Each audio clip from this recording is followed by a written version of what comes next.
ഈ ലോകകപ്പിലെ ഞെട്ടിക്കുന്ന തുടക്കത്തിന് ശേഷം ആദ്യ ജയം ലക്ഷ്യമിട്ട മുൻ ചാമ്പ്യന്മാരായ സ്പെയിൻ ഇന്ന് ഇറങ്ങുകയാണ്. നിർണായക മത്സരത്തിൽ സൗദി അറേബ്യയാണ് എതിരാളികൾ. രാത്രി 9:30 അറ്റ്ലാന്റ സ്റ്റേഡിയത്തിലാണ് മത്സരം. ഇപ്പോൾ ഈ മത്സരത്തിന്റെ വിശദീകരണങ്ങളും അല്ലെങ്കിൽ വിശകലനങ്ങളുമായി വേൾഡ് കപ്പ് ഡെസ്കിൽ നിന്ന് അക്ഷയ് മോഹൻ ചേരുന്നു. അക്ഷയ്, ആദ്യ കളി നമ്മൾ സ്പെയിൻ ഇത്തവണത്തെ ഏറ്റവും കിരീട ഫേവറേറ്റ്സ് എന്നൊക്കെ അല്ലെങ്കിൽ ഫേവറേറ്റ്സുകളിൽ മുന്നിൽ നിൽക്കുന്ന ടീമാണ്. ആ ടീമിന് എന്ത് പറ്റിയെന്നത് വളരെ ഞെട്ടിക്കുന്നതായിരുന്നു, പ്രത്യേകിച്ച് കേപ്പ് വെർദെ പോലൊരു കുഞ്ഞൻ ടീമിനെതിരെ. അപ്പോൾ ഇന്നത്തെ മത്സരത്തിൽ അവർക്കൊരു ജീവൻ മരണ പോരാട്ടം അല്ലെങ്കിൽ നിർണായക പോരാട്ടം എന്ന് വേണമെങ്കിൽ നമുക്ക് വിശേഷിപ്പിക്കാം.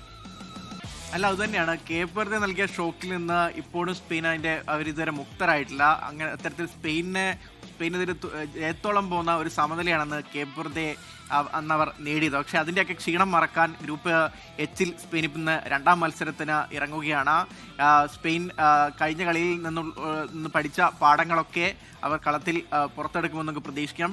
കോച്ച് ലൂയിസ് ഫിയോന്റെ അതിനനുസരിച്ചുള്ള സജ്ജീകരണങ്ങളും ലൈനപ്പും ഒക്കെ തയ്യാറാക്കിയിട്ടുണ്ട്. പ്രത്യേകിച്ച് ലെമീൻ യമാൽ എന്ന സൂപ്പർ താരം അവരുടെ പ്ലേയിങ് ലെവലിലേക്ക് ഇന്ന് തിരിച്ചെത്താനുള്ള സാധ്യതകൾ അതിന് സമാനമായ റിപ്പോർട്ടുകളാണ് ലഭിക്കുന്നത്. കഴിഞ്ഞ കളിയിൽ പകരക്കാരനായിട്ടാണ് ലെമീൻ തൻ്റെ ആദ്യ ലോകകപ്പിന് ഇറങ്ങിയത്. പക്ഷേ ഗോൾ സ്കോർ ചെയ്യാൻ കേപ്പ് വെർദെക്കെതിരെ ഗോൾ സ്കോർ ചെയ്യാൻ താരത്തിന് ആയിട്ടില്ല. പക്ഷേ ഇന്ന് സൗദി അറേബ്യക്കെതിരെ ആദ്യ ലെവലിൽ കോച്ച് ഫ്യൂന്റെ ലെമീൻ യമാലിനെ ഇറക്കാനുള്ള സാധ്യതയാണ് കാണുന്നത്. പ്രത്യേകിച്ച് കഴിഞ്ഞ കളിയിൽ മൂർച്ച കുറഞ്ഞൊരു മുന്നേറ്റ നിര തന്നെയായിരുന്നു സ്പെയിൻ്റെ ഏറ്റവും വലിയ പ്രശ്നം.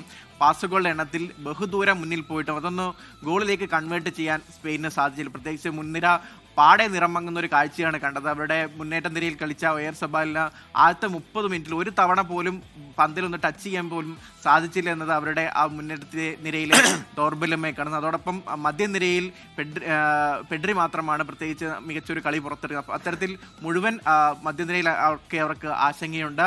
അതിനെ എങ്ങനെ കോച്ച് മറികടക്കുമെന്ന് കാണണം. സൗദി അത്ര നിസ്സാരക്കാരനല്ല. കഴിഞ്ഞ തവണ അർജന്റീനയ്ക്ക് നൽകിയ ഷോക്ക് ഓർമ്മയുണ്ട്. അതേ താരങ്ങൾ ഉൾപ്പെടെയുള്ള നിരയാണ് ഇറക്കുന്നത്. കഴിഞ്ഞ കളിയിൽ ഉറുഗ്വേക്കെതിരെ സമനില നേടിയ സൗദിയും എഴുതി തള്ളാനാവില്ല.